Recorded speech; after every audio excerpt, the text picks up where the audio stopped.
Selamat sore, kami dari kelompok 3 yang beranggotakan saya sendiri, Mama Noviana Sinta Dewi, yang kedua ada Mbak Tita Dwi, yang ketiga ada Mbak Nanda Pungki.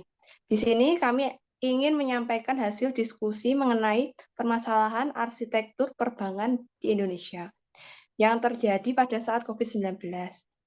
Studi kasus ini di Bank BTPN melakukan restrukturisasi kredit. Assalamualaikum warahmatullahi wabarakatuh. Selamat pagi, salam sejahtera bagi kita semua. Semoga senantiasa dalam lindungan Allah SWT. Amin. Alhamdulillah, hari ini kita dapat bertemu dan berkumpul dalam keadaan sehat walafiat tanpa ada suatu kekurangan apapun. Langsung saja pada pertemuan kali ini, saya akan membahas mengenai kondisi yang saat ini sedang terjadi di negara kita, di Indonesia, yang sudah tidak asing lagi, yaitu mengenai COVID-19, yang berdampak pada perekonomian, salah satunya ikut dirasakan oleh perbankan. Seperti yang pernah terjadi di Indonesia pada tahun 1997, yaitu mengalami krisis moneter.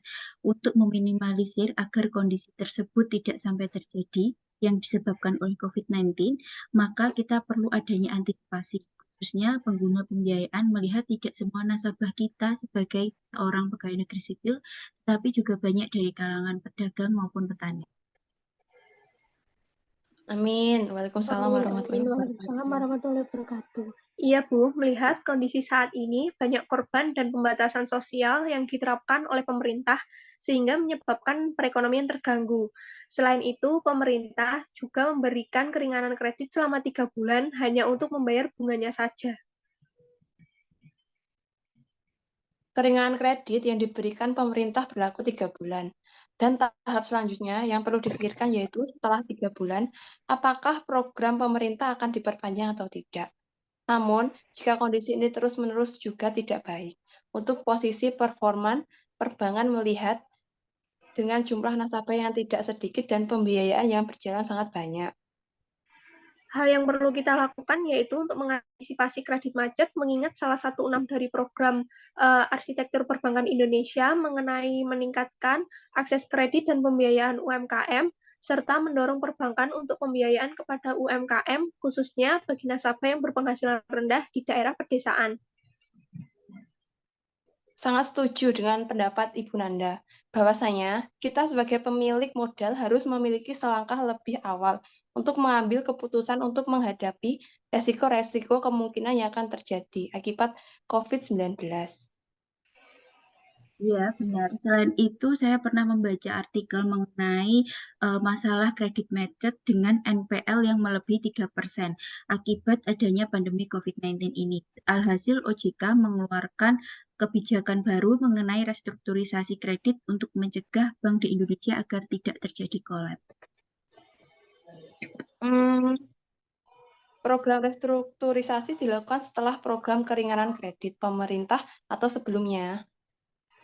Sebaiknya mengikuti kebijakan yang dikeluarkan oleh OJK saja, Bu.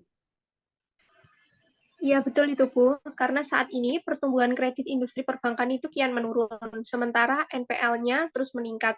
Kalau untuk treatment-nya bagaimana, Bu? Apakah akan diberlakukan kepada seluruh nasabah?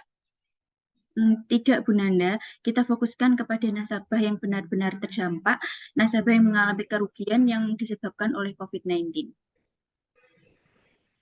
Baik, semoga program restrukturisasi dari OJK segera direalisasikan ya, sehingga dapat meminimalisir kredit macet. Saya ingin menambahkan, Ibu, sebelum forum diskusi diakhiri, untuk strategi dari kita pihak bank hendaknya dilihat terlebih dahulu ketentuan kredit, status anggaran, proses dan waktu penanganan, hingga potensi resikonya.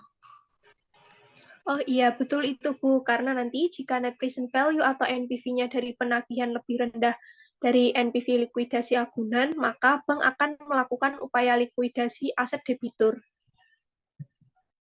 Baik, Bu. Dengan begitu, perusahaan tidak terlalu banyak mencadangkan kredit yang menggerus laba bersih perusahaan.